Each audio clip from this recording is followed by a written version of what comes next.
Toujours à la recherche d'un moyen pour contourner le cordon policier. En pleine forêt espagnole, un groupe de jeunes activistes français tente d'accéder à un hôtel de luxe. Choper les clubs Bilderberg International. Surveillé par la police. Depuis tout à l'heure, ça arrête pas les hélicos. À l'intérieur, le mystérieux groupe Bilderberg. Depuis plus de 60 ans, à huis clos, Americans, German and French. Il réunit une fois par an des personnalités internationales majeures. Bilderberg, le saint des saints des clubs mondiaux.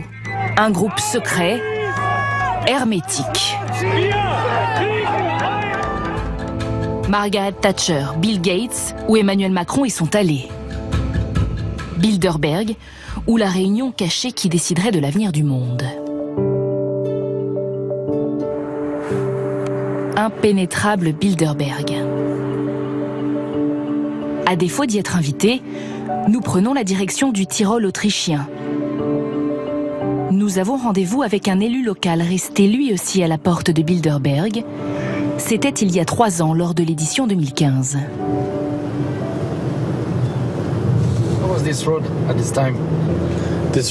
Comment était cette route? Sans voiture. Sauf celle de la police. La route principale était fermée. Il y avait plus de 2000 policiers. 2 hélicoptères qui surveillaient en permanence la zone. Des chiens policiers dans la forêt.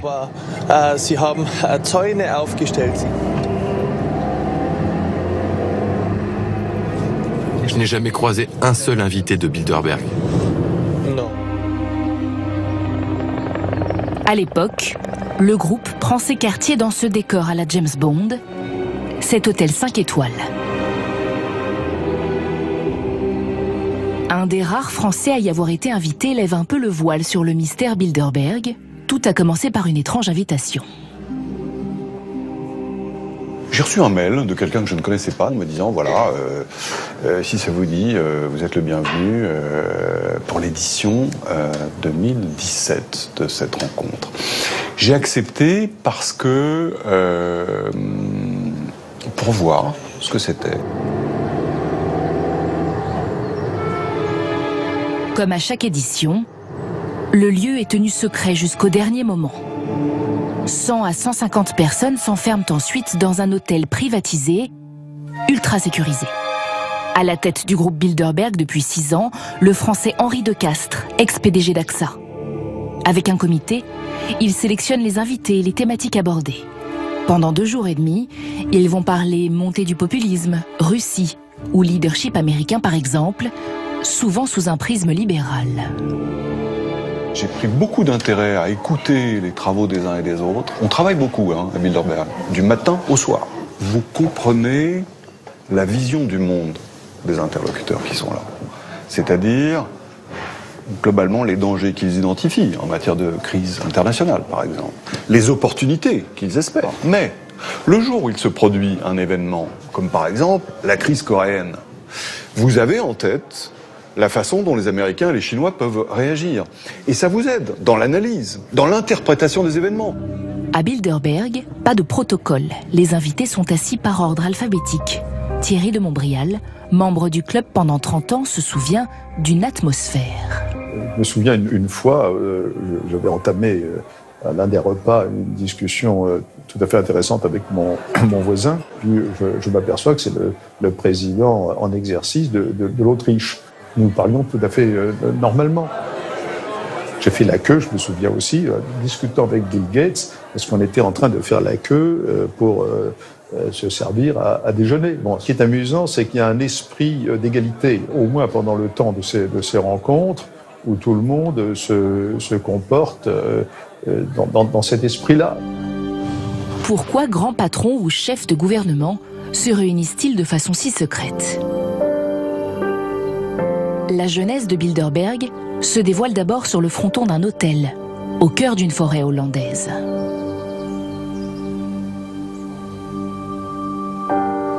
Bienvenue à l'hôtel de Bilderberg. L'hôtel de Bilderberg.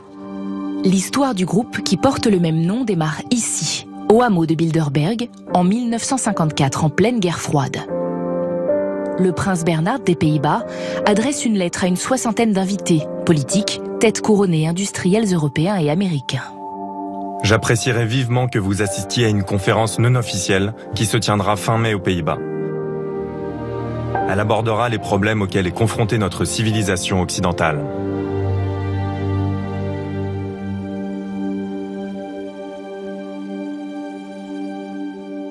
L'idée initiale, je crois, c'était de créer une sorte de club réellement transatlantique, c'est-à-dire Est-Ouest, c'est-à-dire entre les États-Unis et l'Europe occidentale, un club où il y aurait à la fois des personnalités politiques, économiques et intellectuelles, mais aussi du monde des médias, et qui pourraient discuter une fois par an des problèmes concernant ce monde, je répète, qu'on appelle toujours occidental.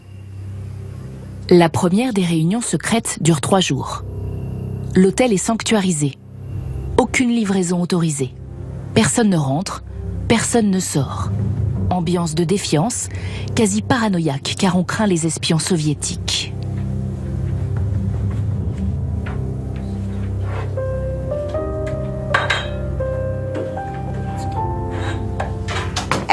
Chaque membre du personnel de l'hôtel a fait l'objet d'une enquête policière. Et chaque personne suspectée d'avoir des accointances communistes s'est vue interdite d'approcher l'hôtel. L'ancien directeur, qui était à ma place, a dû les éloigner et embaucher de nouvelles personnes. Même les enfants du directeur, sa femme, furent empêchés d'approcher l'hôtel. Ils étaient peut-être communistes? Je ne crois pas, non. Voici les photos de la toute première conférence. Animés par le prince, beaucoup de membres de l'OTAN sont là. Objectif, fédérer un front idéologique face au bloc soviétique. Parmi les invités, tous farouchement atlantistes des Français. Le député Antoine Pinay, futur ministre,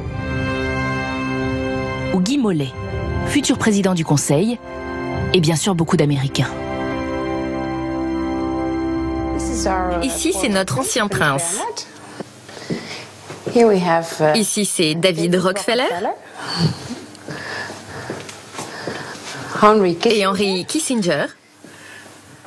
C'est comment l'ambiance de nuit à l'hôtel? Il y a des fantômes de Bilderberg? Non, il n'y en a pas. Ou alors, on ne les a pas encore rencontrés. Pas de fantômes, mais beaucoup de fantasmes. Le groupe de Bilderberg, vous en entendrez certainement parler dans les prochains jours. Tout de suite, des précisions sur cette espèce de sigle ou dénomination assez inconnue du grand public. Des précisions, Dominique Bromberger. Les 22, 23 et 24 avril se retrouveront dans cet hôtel de Torquay, gardé d'un côté par des falaises abruptes, de l'autre par des forces de police impressionnantes, des chefs de gouvernement, des ministres importants, des personnalités de la politique, du monde des affaires et même du syndicalisme. Mais il n'y aura à l'issue de ces conversations ni déclaration, ni communiqué. À quoi sert le groupe de Bilderberg? S'agit-il simplement d'un forum où les grands du monde occidental se retrouvent pour échanger leurs idées et éviter entre eux tout malentendu? Ou bien est-ce un lieu de rencontre où l'on élabore des décisions qui engagent l'avenir du monde occidental? Cela dans le secret et en dehors des procédures normales. La guerre froide terminée, comment et pourquoi le secret a-t-il survécu? Rien n'est public, donc les discussions fonctionnent avec ce qu'on appelle la règle de Chatham House. Cette règle, c'est une règle qui a été inventée dans les années 30, en clair. Vous pouvez utiliser ce que vous avez appris dans ces discussions, mais vous ne devez pas le sourcer, c'est-à-dire l'attribuer à quelqu'un de particulier, et pas non plus révéler le nom des participants à cette discussion. C'est une règle qui permet aux participants de parler librement et de livrer justement le fond de leurs pensées sur les sujets qui les occupent. Il n'existe que très peu d'archives de ces réunions, mais dans les années 70, on trouve une conférence de presse du fondateur de Bilderberg, le prince des Pays-Bas, lors d'une réunion du groupe à Megève.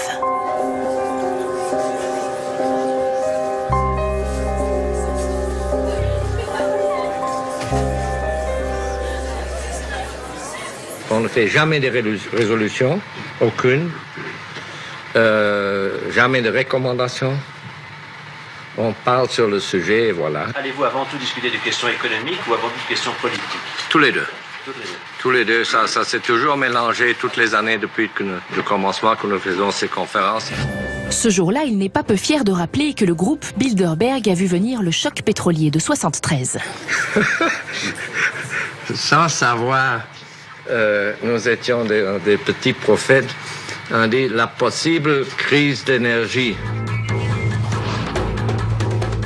Avec l'arrivée d'Internet, le lieu des réunions est devenu de moins en moins secret.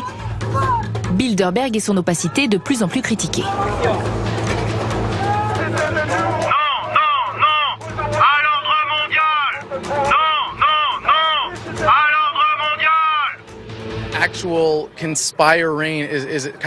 Je crois au complot et je dénonce le fait qu'une classe dominante perpétue son propre pouvoir. Bilderberg, c'est la reproduction des riches, des dominants à l'échelle mondiale. À chaque édition, complotistes, anticapitalistes, militants d'extrême droite ou gauche dénoncent un groupe occulte. Le groupe de Bilderberg aujourd'hui, c'est un groupe d'influence, il y a une part de lobbying aussi, c'est un réseau. Qu'est-ce que c'est? Je pense que des gens qui se réunissent là ne sont pas là pour définir une position commune qu'ensuite ils vont aller répercuter dans leur pays respectif. C'est absolument pas ça. Ça c'est le mythe.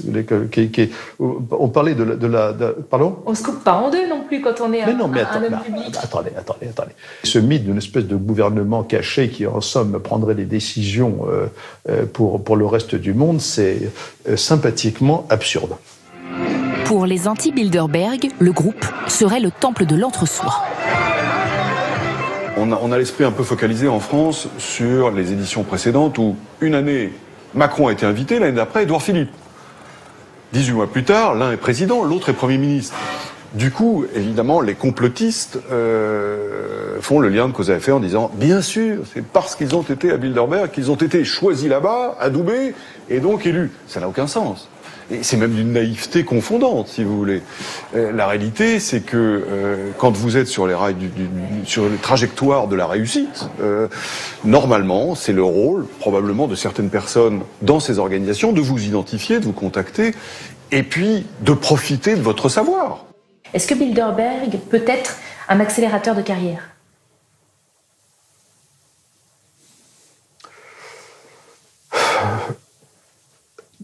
Il est certain que je pense que l'accélérateur de carrière, c'est les rencontres. Donc, il est évident que des gens, mettons, brillants dans leur domaine, plus ils sont amenés à rencontrer des gens qui sont impliqués dans le... Enfin, je vais employer le mot d'élite, qui je crois, s'impose de toute façon. Et plus ils ont des chances, en effet, d'être repérés et donc d'avoir des opportunités.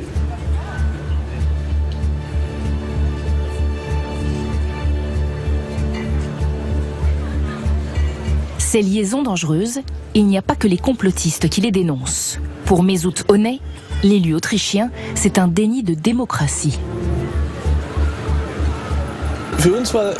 Bien sûr qu'en démocratie, chacun peut se réunir en privé, c'est certain. Mais là, des politiques, élus par nous, qui rencontrent des entreprises d'armement, le lobby militaire, tout cela à huis clos.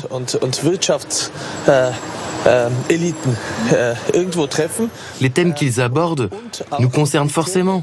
Donc c'est difficile d'invoquer le caractère privé de cette rencontre. Oui,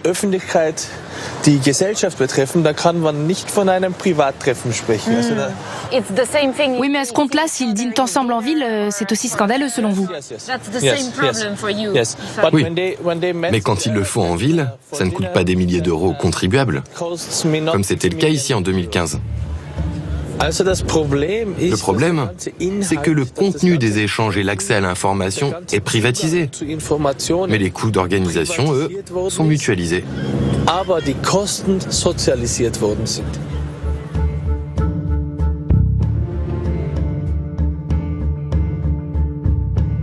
L'édition Bilderberg 2018 a eu lieu de l'autre côté des Alpes, en Italie, à Turin début juin, dans cet hôtel de luxe.